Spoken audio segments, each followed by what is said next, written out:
بسم اللہ الرحمن الرحیم صلی اللہ علیہ سیدنا محمد وعلی آلہ وصحبہ اجمعین۔ رمضان میں قرآن کی اس ایپیسوڈ میں آج ہم جانیں گے کہ گناہ اور برے کام میں برائی میں کیا فرق ہے۔ قرآن پاک میں دو لفظ استعمال ہوئے ہیں، ایک لفظ ہے ذنوب جس کی یہ جمع ہے، اور اس کا واحد ہے ذنب، گناہ، انگلش میں آپ کہیں گے سن، اور دوسرا لفظ ہے سیئات، اور یہ ایولز یا پھر آپ کہہ لیں برائی۔ تو ذنوب اور سیئات میں فرق کیا ہے؟ کیونکہ یہ دونوں چیزیں ایسی ہیں کہ جو ہماری زندگی میں ان کا عمل دخل ہوتا ہے اور ہم ان سے دوچار ہوتے ہیں، تو ان دونوں کی معافی بھی علیحدہ ہے، ایک طرح سے ان کی معافی نہیں ہے۔ ان کا فنکشن کیا ہے؟ تو قرآن پاک سے ہم سمجھیں گے، اور قرآن نے بھی ان کے دو لفظ ہی استعمال فرمائے، ایک کے لیے ذنب کا لفظ استعمال کیا اور ایک کے لیے سیئات کا لفظ استعمال کیا۔ اللہ سبحانہ و تعالیٰ نے قرآن مجید میں دعا جو ارشاد فرمائی ہے، ربنا اغفر لنا ذنوبنا وکفر عنا سیئاتنا، تو آپ ذنوب کی جہاں پر بھی بات دیکھیں گے نا تو وہاں پر ہوگا غفرہ، ربنا اغفر لنا، اے رب ہمارے جو ذنوب ہیں، جو ذنب ہیں، جو سنز ہیں، ان کو معاف فرما، غفرہ مغفرت فرما ان کی۔ یہ جو غفرہ کا لفظ ہے، اس کا مطلب ہوتا ہے دھو دینا، ان کو سرے سے مٹا دینا۔ ایک کپڑا تھا، اس کے اوپر ایک داغ لگ گیا، آپ نے اس کو دھویا، اس کے بعد وہ اجلا اور صاف ہو گیا، اب وہ داغ ادھر موجود ہی نہیں ہے، اس کو کہتے ہیں غفرہ، ختم کر دینا، سرے سے ہی ہٹا دینا۔ وَكَفِّرْ عَنَّا سَيِّئَاتِنَا، جہاں پر بھی سیئات کا لفظ آئے گا تو وہاں پر کافرہ، کفر یعنی کہ ڈھانپ دے، پردہ ڈال دے۔ کافرہ کا مطلب جو ہوتا ہے وہ ہوتا ہے کہ اس کو اس طریقے سے چھپا دینا کہ وہ دکھے نہیں، اس کو اوپر پردہ ڈالنا، چھپا لینا۔ تو ہمارے جو سیئات ہیں ان کو چھپا دے، ان پر پردہ ڈال دے۔ تو مطلب جہاں پر بھی سیئات آئے گا وہاں کافر آئے گا، اور جہاں پر ذنوب کا لفظ آئے گا وہاں غافر آئے گا، کہ ہم ذنوب سے ہم اپنی مغفرت چاہتے ہیں، ان کو چاہتے ہیں کہ وہ دھل جائیں، اور جو سیئات ہیں ہم چاہتے ہیں ان پر پردہ ڈال جائے، وہ بھی ختم ہو جائیں۔ تو یہ دو مختلف چیزیں ہیں، ذنوب اور سیئات، اور دونوں سے جو ہے وہ معافی ضروری ہے۔ اب غفرہ کا مطلب ہوتا ہے مغفرت چاہنا۔ ہم جب زندگی میں استغفار کرتے ہیں، ہم نے جو کل کا جو ہمارا جو لیکچر تھا اس میں بھی ہم نے استغفار کی اہمیت پر زور دیا کہ اللہ تعالیٰ سے اپنے گناہوں کی مغفرت چاہیں، تو یاد رکھیں یہ ذنوب سے ہے، یہ ذنوب سے آپ کی مغفرت ہے۔ آپ اس پر اللہ تعالیٰ سے طلب کرتے ہیں کہ اللہ تو ہمارے گناہوں کو بخش دے، ہماری خطاؤں کو معاف کر دے، تو یہ چیز ہوتی ہے کہ آپ گناہوں پر مغفرت چاہ رہے ہیں۔ اب گناہ جو ہے نا، یہ ہر وہ چیز ہے، اب ہم سمجھتے ہیں کہ اس کا مطلب کیا ہے، گناہ اور سیئات کیا ہیں۔ گناہ کہتے ہیں ہر وہ کام جو آپ کا اور آپ کے رب کے درمیان ہے، آپ ان کو حقوق اللہ کہہ لیں۔ آدمی ہے وہ نماز لیٹ پڑھ رہا ہے، ٹائم پر نہیں پڑھ رہا، یا پھر پڑھ ہی نہیں رہا، یا اللہ تعالیٰ نے اس کے اوپر جو واجبات کیے ہیں وہ پورے نہیں کر رہا، لیکن اس میں بندوں کا کوئی ریلیشن نہیں آتا، وہ صرف رب کے ساتھ اس کے معاملات ہوتے ہیں۔ اکیلے میں کچھ غلط کرتا ہے، اپنے ساتھ ہے، ٹھیک ہے، من یعمل سوءا، عمل سو کیا، اس نے کوئی غلط کام کیا، اس نے اکیلے میں بیٹھ کے۔ اور یہ میں نوجوانوں سے بھی بات کروں کہ انسان جو ہے نا وہ اکیلے میں اگر اس سے گناہ ہو جاتے ہیں، یہ استغفار انہی کے لیے ہوتی ہے۔ ہم لوگ اس چیز کا بڑا شکار ہو جاتے ہیں بعض اوقات کہ یار ہم سے گناہ ہو رہے ہیں، اور ہم ظاہر میں تو بہت کوشش کرتے ہیں، لوگوں کے سامنے تو چلو پھر بھی زور لگا کر نیکی وغیرہ کی طرف آ جاتے ہیں، لیکن اکیلے میں ہم سے قابو نہیں رہتا، ہم کسی نہ کسی گناہ میں مبتلا ہو جاتے ہیں، اور پھر ہمیں یہ سننے کو ملتا ہے کہ یہ تو ریاکاری ہوئی، لوگوں کے ڈر سے تو نیکی کی لیکن اللہ کے ڈر سے نیکی نہ کر سکا۔ تو دیکھیں، اللہ کا ڈر جب تک دل میں پیدا نہیں ہوگا اس وقت تک آپ اس چیز کی طرف نہیں آ سکتے۔ تو آپ پہلے سے یہ کلیم نہ کریں کہ میں وہ والے اعمال کروں گا، ان لوگوں جیسے اعمال کرنا ابھی سے شروع کر دوں گا جن لوگوں کے دل میں اللہ کا ڈر پیدا ہو چکا، تقویٰ پیدا ہو چکا ہے۔ ابھی پہلے آپ ان اعمال کی طرف آئیں جو تقویٰ پیدا کرتے ہیں، ابتدا میں ان کی طرف آئیں۔ گناہ ہوتے ہیں، فی الحال ہونے دیں، استغفار کو کام اپنی روٹین بنائیں، گناہ کو چھوڑنے کی کوشش کرتے رہیں، لیکن مایوس نہیں ہو۔ استغفار کو روٹین بنائیں، جو آپ کے شیخ آپ کو اوراد بتائیں، اسباغ بتائیں، ان کو روٹین بنائیں۔ تو پہلے تقویٰ پیدا ہونے دیں، پھر آپ ان گناہوں سے بچیں گے جو تنہائی میں اور لوگوں کے سامنے۔ تو ہم لوگ شروع میں ڈپریشن کا شکار ہو جاتے ہیں، بے چینی کا، کہ نہ جانے یہ کیا معاملہ ہے کہ ہم بچ ہی نہیں پا رہے.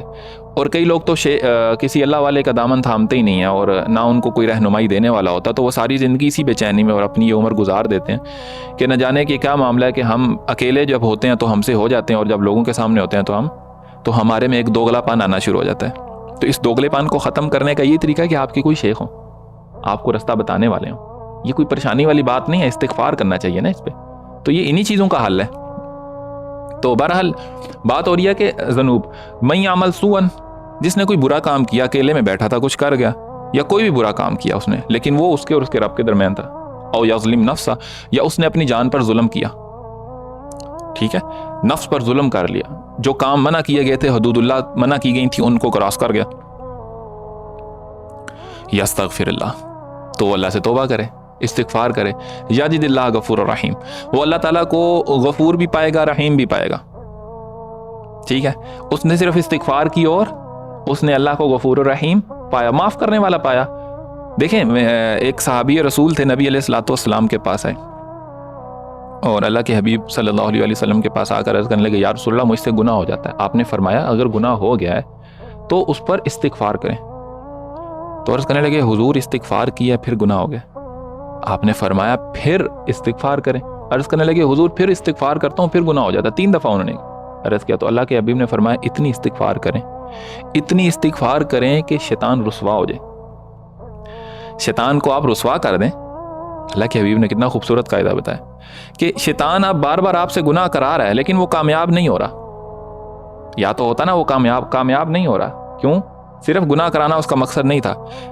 آپ کا بار بار استغفار کرنا اس کو رسوا کر دے گا، کیونکہ آپ مایوس ہی نہیں ہوئے. اللہ بھی تو یہی فرما رہا ہے لا تقنطوا من رحمت اللہ. ٹھیک ہے گناہ ہو گئے، آؤ تو صحیح نا، تم مڑ کر آنے والے بنو، دیکھو شیطان ہی رسوا ہوگا.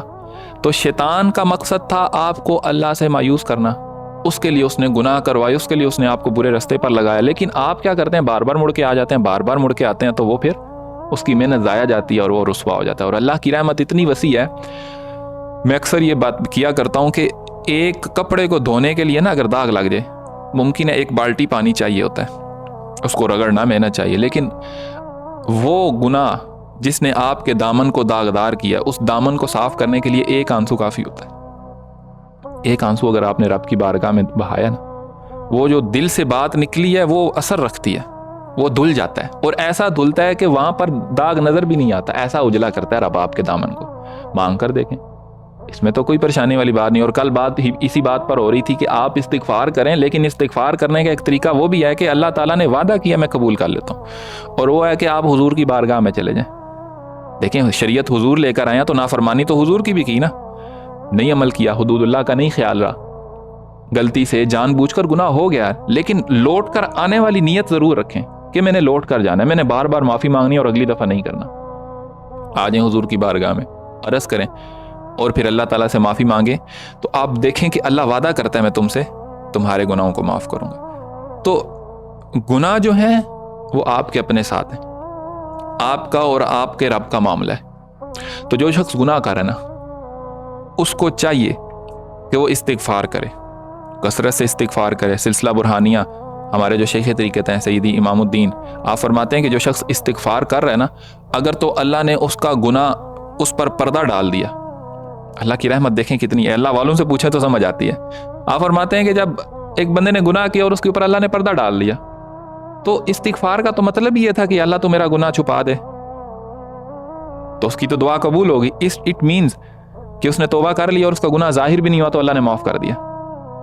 دوسری چیز، اگر وہ استغفار کرنے والا ہے اور اس کا گناہ جو ہے وہ ظاہر ہو گیا، تو اس کا مطلب ہے کہ اس کا گناہ جو تھا وہ لوگوں کے سامنے آ گیا نا، تو اب اس کو سزا مل گئی. قیامت کے دن اللہ اس سے نہیں پوچھے گا، کیونکہ اللہ ایک ہی گناہ کی 2 دفعہ سزا نہیں دیتا. تو دونوں صورتوں میں اس کے لیے رحمت ہے، لیکن آنے والا ہو. حضور نے فرمایا جو بندہ اپنے گناہوں پر استغفار کرتا ہے، اگر وہ گناہ 70 مرتبہ بھی کرتا ہے نا، تو اللہ تعالیٰ کے نزدیک وہ اصرار کرنے والوں میں نہیں ہے. اللہ صرف اصرار کرنے والوں کو گناہ معاف نہیں کرتا، اور وہ لوگ ہیں جو گناہ کرنے کے بعد اکڑ جاتے ہیں. ٹھیک ہے جی ہو گیا، یا جو لوگ مایوس ہیں جی اب ہم کیا کر سکتے ہیں، جی ہم لوگ تو اس قابل ہی نہیں، اور پھر گناہ پر گناہ کی عادت بنائی ہوتی ہے. یہ غلط بات ہے، اس طرف نہ جائیں. آپ اگر اللہ کی رحمت کو پہچان لے تو آپ یقین مانیں کہ کفار کو بھی یہ خیال لاحق ہو جائے کہ شاید اللہ عذاب نہیں دے گا. اتنی رحمت ہے, اتنی رحمت ہے اللہ کی, ہم سوچ نہیں سکتے. تو ہمیں چاہیے کہ ہم اللہ تعالیٰ سے ہر حالت میں استغفار کریں, اور یہ تو استغفار کا مہینہ منا لیں اپنے رب کو. رب نے تو کوئی پردے نہیں ڈالے, رب نے تو کوئی باؤنڈ نہیں لگایا, باؤنڈری نہیں لگائی کہ مجھے منا نہیں سکتے تم. آپ ابھی منانے کی کوشش کریں, اللہ بھی مان جائے. ابھی سے شروع کریں استغفار. تو پہلی چیز کیا ہے, جب آپ نے گناہ کیا, کوئی عمل بد کیا, کوئی ظلم کیا اپنے نفس پر, تو حضور کی بارگاہ میں جائیں, دامن رحمت میں پناہ لیں اور اللہ سے معافی مانگیں. صاف ہو گیا. یہ ہے ذنوب, اور اس کے لیے استغفار ہے. استغفار کا وظیفہ دیا بھی جاتا ہے, اور توبہ بھی کرنی چاہیے. دیکھیں, توبہ اور استغفار دو چیزیں ہیں. توبہ کا مطلب ہے یو ٹرن. آپ جا رہے تھے غلط رستے پر, آپ نے یو ٹرن لے لیا, یہ ہے توبہ. آپ گناہ کی زندگی پر عمل کر رہے تھے, آپ نے کہا نہیں اب نہیں کرنا, مڑے. تو جو کر چکے ہیں ان کا کیا, یہ تو آپ مڑے ہیں, آپ نے اپنا ٹریک چینج کیا, اس کو کہتے ہیں توبہ. گناہ کر رہے تھے, استغفر اللہ, اب گناہ نہیں کروں گا, یہ ہے آپ کی توبہ کہ میں اب گناہ نہیں کروں گا, اب میں نیک کام کروں گا. اپنی نیکی کو گناہ سے, اپنے گناہ کو نیکی سے بدلا, کہ اس کی جگہ پر اچھے کام کرنا شروع کیے, نماز لیٹ کر رہے تھے ٹائم پر پڑھنا شروع کی, اپنا ٹریک چینج کیا, یہ ہے توبہ. اوکے, زبان سے اقرار کیا. لیکن جو کر گئے ہیں گناہ, ان کا کیا, ان پر استغفار کریں. تو دونوں چیزیں کلیئر. یہ ہو گئے وہ گناہ جو آپ کے اور رب کے معاملات میں تھے, جو آپ سے کمیاں کوتاہیاں ہو رہی تھیں. ایک چیز ہے سیئات, ایول ڈیڈز, برے عمل. یہ کیا ہے, آپ نے کسی کا حق مارا ہے. ہم لوگ کسی آدمی کے مال لیتے ہیں اور پھر واپس نہیں کرتے, کم تولتے ہیں, کسی کو نقصان پہنچاتے ہیں, کسی دوسرے شخص پر ظلم کرتے ہیں, برائی کرتے ہیں اس کے ساتھ. یہ ہے حقوق العباد, دوسرے لوگوں کے ساتھ معاملات. آپ کے اگر اللہ کے ساتھ معاملات میں استغفار چل رہی ہے تو آپ نے اپنے سیئات کے معاملات میں بھی درستگی کرنی ہے. اس سے بھی توبہ ہوتی ہے. آدمی توبہ کرتا ہے کہ اب میں برے معاملات چھوڑ دوں گا, اور پھر وہ اچھے معاملات کرنا شروع کر دیتا ہے. لیکن ان کی توبہ صرف اور صرف استغفار سے نہیں ہے. ایک آدمی ہے, اس نے ایک بندے کا حق مارا, تو ظاہری بات ہے اس نے دو کام خراب کیے ہیں. ایک, اس نے اللہ تعالیٰ کی نافرمانی کی, اللہ نے منع کیا تھا حق نہیں مارنا. دوسرا, اس نے اس بندے کے ساتھ اس کے پیسے کھا گیا, وہ حق مار گیا. اب اس نے استغفار کی تو جو اس کا معاملہ اللہ کے ساتھ تھا وہ تو ہوا کلیئر, لیکن ابھی اس بندے کے پیسے اس نے دینے ہیں. تو چاہیے کہ پہلے وہ اس بندے کے پاس جائے. اللہ فرماتا ہے ان الحسنات یذہبن السیئات. یہ جو سیئات ہیں یہ حسنات کے ذریعے ختم ہو جاتی ہیں. حسنات کریں, نیکی کریں اس کے ساتھ. کسی کا قرض لیا اس کو واپس کریں اور اس کے ساتھ نیکی کریں. کسی کا مال مارا تھا, حق مارا تھا, کسی کے ساتھ زیادتی کی تھی تو اس کے پاس دیں, اب اس کے ساتھ نیکی کریں. حسنات شروع کریں. اچھے طریقے سے کسی کے ساتھ اونچا بول گئے ہیں, کسی کے ساتھ درستگی سے بول گئے ہیں, اس کا دل دکھا دیا, دل توڑ دیا, اس کے پاس جائیں, اس سے معافی مانگیں. یاد رکھیں شہید جو ہے وہ معاف ہے. جو شخص اللہ کے راستے میں شہید ہوتا ہے, اللہ تعالیٰ فرماتا ہے کہ ہم اسے معاف کریں گے, لیکن اگر اس نے قرض لیا ہوا تو پہلے اس کا حساب بھی ہوگا. قرض کے لیے شہید کو بھی کھڑا کر لیں گے. تو اپنے دنیاوی معاملات کو بھی درست کرنا. تو اللہ تعالیٰ جو ہے اس سے جب ہم دعا کرتے ہیں تو ہم کہتے ہیں کہ اللہ تو ہمارے گناہوں کو معاف کر دے, اور ہماری حسنات جو ہیں ان پر, اور ہمارے جو سیئات ہیں ان کو چھپا دے, ان کو بھی ختم کر دے. تو لیکن گناہوں سے معافی جو ہے اس کے لیے استغفار ہے, اور سیئات کے لیے پھر حسنات ہیں, نیک عمل کریں, لوگوں کے ساتھ اچھائی کریں, اور پھر اللہ تعالیٰ سے بھی توبہ کریں, اور انشاءاللہ اللہ تعالیٰ معاف فرمانے والے. تو اللہ تعالیٰ ہمیں قرآن کی سمجھ عطا فرمائے. انشاءاللہ ہم اگلے لیکچر میں یہ سمجھیں گے کہ وہ گناہوں کے ساتھ جتنی بھی چیزیں متعلقہ ہیں ان کی سب کے لیے یہ ہے کہ ہم توبہ کرتے ہیں, لیکن جو حقوق العباد ہیں ان میں بہت ساری چیزیں آ جاتی ہیں, جیسے کہ آپ جھوٹ ہو گیا, کسی دوسرے کو نقصان پہنچانا ہو گیا, یا کسی آدمی کے ساتھ زیادتی ہوگی. تو کوشش کریں گے اگر ہمارا کوئی جو ایسی مین چیزیں غیبت کرنا ہوگا جن سے ہم بچ سکتے ہیں, تو ہم ان سے بچنے کے طریقے بھی اگلے کچھ لیکچر میں دیکھیں گے, اور قرآن و حدیث سے ان کا حل نکالیں گے. اور سب سے ضروری چیز جو ہے اس تمام معاملے میں, دل کی اصلاح کے لیے اگر آپ چاہتے ہیں کہ آپ اس رستے کو چھوڑ دیں اور آپ اپنی تنہائیوں کو بھی پاک کر لیں, آپ لوگوں سے بھی معاملات شروع کر لیں اچھے, تو آپ کو ایک تربیت کرنے والا چاہیے. یہ لکھ لیں آپ لوگ, جتنی مرضی آپ تعلیمات سمجھ لیں، جتنے مرضی آپ زور لگا لیں، جب تک ایک تربیت کرنے والا ایک کامل شیخ آپ کا نہیں ہے، اس وقت تک آپ ان پر مستقل مزاجی سے عمل نہیں کر سکتے، آپ اللہ تعالیٰ کے قرب کے رستے پر چل نہیں سکتے۔ تو کامل شیخ کے حوالے سے بھی انشاءاللہ بات کریں گے اور قرآن و حدیث کی روشنی میں بات کریں گے۔ اللہ تعالیٰ ہمیں اور آپ کو سمجھ کی توفیق عطا فرمائے۔ وما علینا الا البلاغ المبین۔